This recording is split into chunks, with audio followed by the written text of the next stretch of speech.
Captain Bumrah to the rescue. अपनी team और अपने पूरे बैट्समैन की इज्जत बचा ली है जसप्रीत बुमराह ने आज के स्पेल से। जिस तरीके की उन्होंने बॉलिंग की ऑस्ट्रेलिया के सामने, बहुत जबरदस्त स्पेल और अनप्लेबल स्पेल। सबसे पहले इस दिन की बात करते हैं शुरू से, किस तरीके से मैच शुरू हुआ और किस तरीके की विकेट और परफॉर्मेंसेस देखने को मिली हमें। तो सबसे पहले तो विकेट की बात कर ले तो एक ग्रीन टॉप बनाया गया जिस विकेट में बहुत ज्यादा बाउंस है और वो जिप और सीम मूवमेंट हर कुछ अवेलेबल है फास्ट बॉलर के लिए इस विकेट पे। तो एक फास्ट बॉलिंग फ्रेंडली विकेट जो कि हम एक्सपेक्ट करते हैं ऑस्ट्रेलिया में, बिकॉज वो होम एडवांटेज लेना चाहते हैं हमेशा। और वैसे ही बिल्कुल विकेट तैयार की गई, इंडियन बैट्समैन को डाला गया दबाव के अंदर और अगेन बैट्समैन का वहीं पे इम्तिहान था एंड अगेन सब फेल हुए। हमने देखा कि इन इंडिया न्यूजीलैंड ने उनको क्वालिटी स्पिन के अगेंस्ट एक्सपोज किया एंड यहाँ पे फास्ट बॉलिंग के अगेंस्ट भी उनके बैट्समैन को आज एक्सपोज होना पड़ा।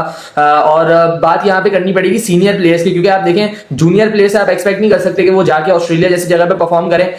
सारे सीनियर प्लेयर्स को चाहिए कि वो स्टैंड करें और सीनियर प्लेयर में सबसे बड़ा नाम है विराट कोहली और केएल राहुल का। तो केएल राहुल का तो चलें, फिर भी एक ऐसा डिसीजन था जो कि 50-50 था जिसकी वजह से उनको लेट गो किया जा सकता है। लेकिन विराट कोहली की again that poor form continue हो रही है बार बार और उनको इस पैच से बाहर निकलने के लिए कुछ एक्स्ट्रा ऑर्डिनरी करना पड़ेगा, क्योंकि जिस तरीके से लास्ट 1.5 ईयर से उनकी फॉर्म में डिप आया है, अगेन वही वाला पैच दिख रहा है जिस तरीके से उनका आया था 2020-21 के टाइम पे। और इस पैच से निकलने के लिए वही बात है कि विराट को अपनी पोटेंशियल के हिसाब से खेलना पड़ेगा, जो कि दिख ही नहीं रहा हमें कि विराट जिस हिसाब से खेलते हैं। बाउंस आज कंट्रोल नहीं हुआ उनसे, हेजलवुड का बॉल क्लाइम कर गया उनपे, वो बिल्कुल खड़े खड़े खेलने गए एंड जिसकी वजह से एज लगा वो। और विराट को भी ये बात का पता होना चाहिए कि इतनी बड़ी जिम्मेदारी है उनपे इस सीरीज में। अगर इंडिया को इस सीरीज जीतनी है तो विराट का सबसे अहम रोल होगा इंडिया की परफॉर्मेंसेस में इस दफा। तो विराट को इस तरीके से आउट होना और अपनी टीम को अकेला छोड़ना, बिकॉज उनको पता है रोहित शर्मा भी नहीं है इस मैच में, शुभमन गिल भी नहीं है, तो वो एक ऐसे प्लेयर हैं जिनके ऊपर टीम इंडिया रिलाई करती है एंड उनका इस तरीके से परफॉर्म करना जहां पे वो रंजी ना करें बिल्कुल, तो ये बहुत अपसेटिंग होता है फैंस के लिए भी और इंडियन टीम के लिए भी। फिर आगे बात करें तो ऋषभ पंत की अगेन इस विकेट पे भी इतनी फेयरलेस बैटिंग जिस तरीके से हमने बात की थी लास्ट सीरीज में उनका जो कंट्रीब्यूशन था, और आज जो पहला मैच था उसमें ही हमने देख लिया किस तरीके की फेयरलेस बैटिंग की वजह से उन्होंने इंडिया को एक 150 रन का टोटल तक पहुंचने में मदद की। वरना आई थिंक इंडिया जो है वो 100 से लेकर 120-25 के दरमियान ही बंडल हो सकता था एंड इवन अंडर 100 भी हो सकता था। लेकिन ऋषभ ने जो इंजेक्शन लगा के वो बारी को एक 150 के पार पहुंचाया, 150 तक पहुंचाया, वो एक बड़ी कमांडेबल इनिंग थी ऋषभ की। छोटी थी बट एक इंपैक्टफुल इनिंग थी in the scenario of the game. अभी जिस तरीके से गेम स्टैंड कर रहा है तो ये ऋषभ की इनिंग्स बहुत ज्यादा क्रूशियल होने वाली है। आने वाले वक्तों में हम देखेंगे कि ऋषभ पंत की इनिंग्स कितनी क्रूशियल थी इस स्कोर तक पहुंचने में। फिर अगर हम बॉलिंग की बात करें तो बहुत जबरदस्त स्पेल जसप्रीत बुमराह और मोहम्मद सिराज की बात कर लें, हर्षित राणा की बात कर लें, हर किसी ने आके जो जिस तरीके की लाइन पे बॉलिंग की है वो बहुत कमांडेबल लगा मुझे आज। Specially Jasprit Bumrah as a captain खेल रहे हैं इन अ टेस्ट गेम और फ्रंट से लीड कर रहे हैं ऑस्ट्रेलिया में। उनको पता है कि वो सीनियर बॉलर है और यही इसीलिए मैं बोलता हूँ कि जो सीनियर बॉलर होता है वो फिर या बैट्समैन होता है उसका कॉन्ट्रीब्यूशन बहुत ज्यादा वाइटल हो जाता है। अगर इंडिया को परफॉर्म करना है तो उनके सीनियर प्लेयर्स को स्टैंड अप करना पड़ेगा ताकि उनसे ही जूनियर्स देखें वो किस तरीके से परफॉर्म कर रहे हैं और उसी को रेप्लिकेट करने की कोशिश करें। तो दोनों बॉलर जो कि सीनियर थे, मोहम्मद सिराज और जसप्रीत बुमराह, दोनों ने जबरदस्त बॉलिंग की। बुमराह वाज एक्सेप्शनल, आप देखें उनकी हर बॉल एक इवेंट थी जसप्रीत बुमराह की।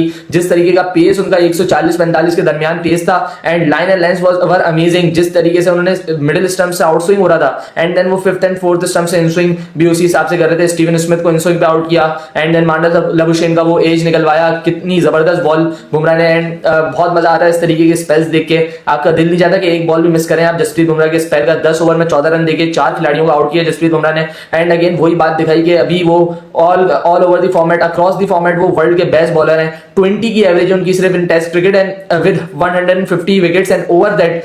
यहाँ पे ये हमें स्टैट्स बताते हैं कि जसप्रीत बुमराह कितने कमांडेबल अपनी स्किल्स के साथ हैं और कितने बड़े बॉलर हैं वो इस जनरेशन के। आई थिंक वो डेल स्टेन के बाद वो इतना बड़ा नाम जसप्रीत बुमराह ही है जो कंपीट कर सकता है इतनी बड़ी क्रिकेट में आके, ऑस्ट्रेलिया में आके ऑस्ट्रेलिया को ट्रबल करना इस तरीके से उनके बैट्समैन को। और बिल्कुल ही एक बारी को साइड पे लगा दिया इधर 67 for 7 ऑस्ट्रेलिया। आप सोच रहा होगा कि किस तरीके से हम लोग कमबैक करें, बिकॉज इस विकेट पे जहां पे आप देख रहे हैं कि कितना हेल्प है फास्ट बॉलर को। अगर यहाँ पे इंडिया 50 रन की लीड ले जाता है then they are well ahead in the game. And again बात ये है कि अब सेकंड इनिंग में कैसा रिस्पॉन्ड करते हैं इनके बैट्समैन इंडिया के, क्योंकि ऑस्ट्रेलिया की बॉलिंग भी हमें पता है जोश हेजलवुड ने भी आज अच्छी बॉलिंग, मतलब बॉलिंग आप बात करें दोनों तरफ से ही बहुत अच्छी हुई है, क्योंकि विकेट जो है उस तरीके का फ्रेंडली विकेट बनाया गया है, फास्ट बॉलिंग फ्रेंडली। तो ऑब्वियसली हमें दिखेगा कि फास्ट बॉलर्स जो है वो एक अच्छी तरीके से परफॉर्म करेंगे, अच्छी लाइन लेंथ पे बॉलिंग करेंगे। तो एक्सपीरियंस इतना है वो उन तीनों फास्ट बॉलर्स के पास कि इंडिया की बैट्समैन को फिर से उड़ा सकते हैं, इंडिया की बैटिंग को फिर से उड़ा सकते हैं वो तीन बॉलर्स। तो अगेन वही रोल मैं डिस्कस करना चाहूंगा विराट का। आई नो कॉन्फिडेंस पे लो होंगे वो क्योंकि उनसे परफॉर्मेंस नहीं हुई है, लेकिन इतना बड़ा नाम जो है वो उसको प्रूव करने की जरूरत पड़ गई है वापस के विराट कोहली क्यों है इस टीम में,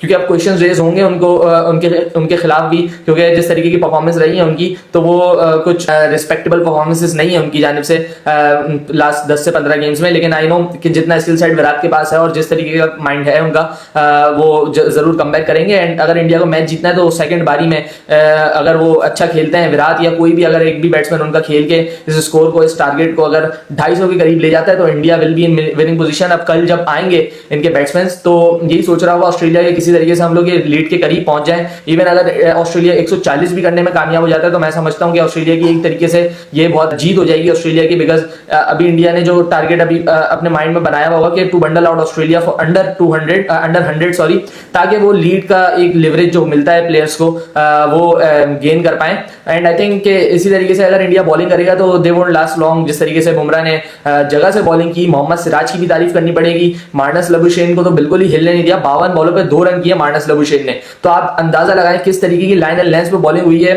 एंड हर बॉलर की जानिब से ऐसा नहीं हुआ कि एक तरफ से विकेट आ रही है और दूसरी तरफ से रन लीक हो रहे हैं, नहीं, ऐसा बिल्कुल नहीं हुआ। दोनों तरफ से शानदार बॉलिंग की गई है और इसीलिए अभी आप देखें Australia is under pressure. And I think India को इस वक्त मैं गेम में ऊपर रैंक करूंगा, and this is only because of their bowling, this is solely because of their captain Jasprit Bumrah. जिस तरीके से उन्होंने लीड फ्रॉम द फ्रंट किया है आज और दिखा है कि कितने आला क्वालिटी के बॉलर हैं, टॉप नॉच बॉलर हैं वो इस दुनिया में, अभी उनसे बेहतर कोई बॉलर नहीं है। उन्होंने आज अगेन प्रूव किया है हमें। तो आई थिंक क्रेडिट देना पड़ेगा इधर इंडियन बॉलिंग को, जिस तरीके से उन्होंने जो उनकी बैटिंग ने गंद किया था उसको समेटा है एंड अपनी टीम को आगे लाके खड़ा कर दिया इस वक्त इस टेस्ट मैच के।